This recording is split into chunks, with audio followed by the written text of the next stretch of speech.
I think Medvedev will also fancy his chances now that recently he has won a clay court tournament, which probably very few people expected. It is just not possible to mention French Open without mentioning the great Rafael Nadal.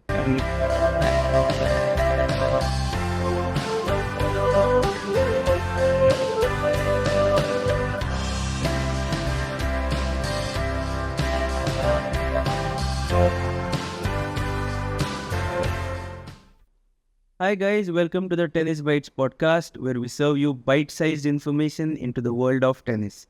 Hi, this is Adish. Hi, my name is Bhushan.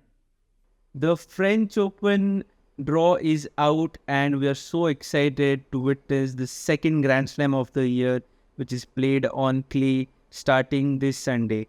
And a bit of a disappointment for us as well as the fans, because Novak Djokovic and Carlos Alcaraz are both in the top half, which means that we could have a potential Djokovic-Alcaraz semi-final instead of the more in-demand Djokovic versus Alcaraz final. So, Bhushan, I think one of the reasons this has happened is because of the slip in the rankings for Djokovic. So, what do you think of this top half especially? Yeah, so if you have to search a few things, I'm sure people will say that it's a slight imbalance. The top half seems a little more competitive than the bottom. And as you rightly said, that Djokovic Alcaraz would be a great final. I am saying would be because there are chances, or I'll be very surprised if it turns out this way really. But having said that, yeah, it's good. I think people have not seen Alcaraz Djokovic play, so even if they play at semis, I'm sure everybody will love it. Well, yes, I think we have to look at some silver lining now. Anyway, so looking at the draw further, I think if we talk about the four quarters, the top quarter, of course, consists of Carlos Alcaraz being the top seed, and it has Stefanos Tsitsipas in it. So we have a potential Tsitsipas Carlos Alcaraz quarterfinal. Then we have in the second quarter Novak Djokovic and Andrei Rublev. Now, a lot of people could say this is probably, one of the easiest quarters, but that is up for debate. Then in the third quarter, we have once again Casper Ruud and Holger Rune, who played a brilliant quarterfinal last year. Of course, Rune was unseeded back then. Ruud was also relatively unknown, although, he was a little bit more known because he was in the top 8 seeds last year as well. And of course, the fourth quarter rounds up with Daniil Medvedev, who is the second seed, and he may face Yannick Sinner in the quarterfinals. So, what do you think of these quarterfinals? Yeah, the Scandinavian quarterfinal looks to light up the stadium again, doesn't it? And again, talking about the bottom half, I think Medvedev will also fancy his chances now that recently he has won a clay court tournament, which probably very few people expected. Right. And of course, one more thing I forgot to mention, that Djokovic has Stan Wawrinka in his quarter, and probably for the last time, or maybe one of the few last times, we will get to watch a match between Djokovic and Stan Wawrinka. So, what do you think about this potential match? I personally feel that it happens maybe on clay. Every match of both of these guys comes to mind, but probably the Australian Open scenario comes to the mind first. If they play some great match on clay, I think that will be remembered forever, for sure.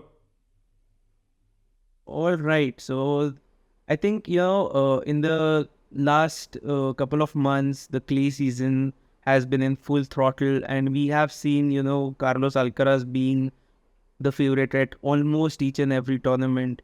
Djokovic has obviously underperformed since his Australian Open win. And then we have Rune, we have Ruud. Rune, of course, performed brilliantly in the clay season, although he didn't exactly win either of the 1000 Masters, but he had a great run. Medvedev is a surprise entrant into the list of clay champions now. Then we of course have Tsitsipas, who is a French Open runner-up. So as we have talked about earlier, the tournament is pretty much wide open with the absence of Mr. Rafael Nadal. Once again, I'm sorry, it is just not possible to mention French Open without mentioning the great Rafael Nadal. So what I want to ask you is, what do you think will be the key differentiating factor or the key strategy at this French Open? In my opinion, the ability to finish the point will matter. And we have seen this quite recently across all tournaments, across all players, right? So a few players tend to use the drop shot very well. So be it Alcaraz, very amazing drop shot. So when his drop shots start uh, to flow, you know that he is in form, right? And the second strategy we witnessed quite a lot with Lajovic, with Struff, is coming to the net, approaching the net. So probably they did it too much and that might not work over 5 sets. But I feel a good approach shot and then coming to the net and finishing the point is one key factor, and drop shots is another. So basically what I'm saying is a surprise factor is necessary to win a point on clay, because you simply can't get the ball past an opponent very easily on clay. And I think it's players quite really know this, right? I have an interesting stat which I will show in just a minute. I noticed you mentioned 5 sets. That is also another thing I wanted to talk to you about. That as the clay surface is a lot slower compared to the other surfaces, the matches tend to be longer. The rallies also tend to be longer. It is, as you mentioned, a little difficult to finish off the point. There is always a chance that you'll get the ball back, and playing such a game across 5 sets. So I think that will make this even more challenging, don't you think? Yeah, absolutely. And probably that surprise will not remain a surprise if anybody tries to overdo it, right? And as you mentioned, yes, the matches might be long, the rallies might be long, but the rallies or the length of rallies being long at French Open or of more shots at French Open precisely will probably be a myth, because just see this chart, right? What they have tried to do is compare the average rally length at US Open and average rally length at French Open. So you see over 3 years, it's the exact same statistics for both these Grand Slams. What a surprise, right? And I again followed up that with some recent data. So this is the data that appeared on The Economist. And although it's a 5-year average, what I want to really say is that for Australian Open, for French Open, and for US Open, you see that it's almost maybe 5 odd shots are required to finish a point. And it is not true that French Open requires more shots to win a point. Only Wimbledon probably is somewhere between an average of 3 to 4 shots per rally. But for French, Australian, and US Open, all the three converge really at 5 shots per rally. So I think a very eye-opening stat, really.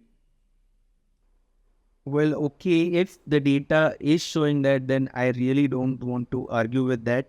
But I think this has been an eye opener for me, because I always thought that the rallies at French Open must last the longest.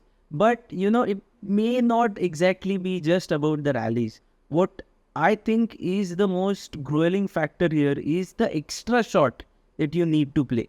You just cannot be sure that the winner that you have supposedly hit, is a winner. There is always the chance that you will get the ball back, and that always makes you hit that extra winner. Isn't that really the case here?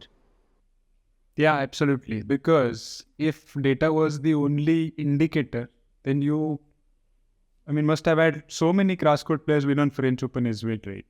So maybe we can give some specific examples, but you get the point, right? It's almost very difficult for a grass court specialist to win on clay, which means that the data which we discussed is only one dimension of looking at this particular statistic, right?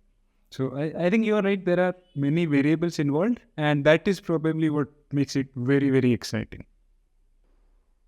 All right, so we look forward to this Sunday when the French Open begins. For the first time, we don't have Rafael Nadal in 18 years, so that is something. And we do have a lot of favorites going into this French Open.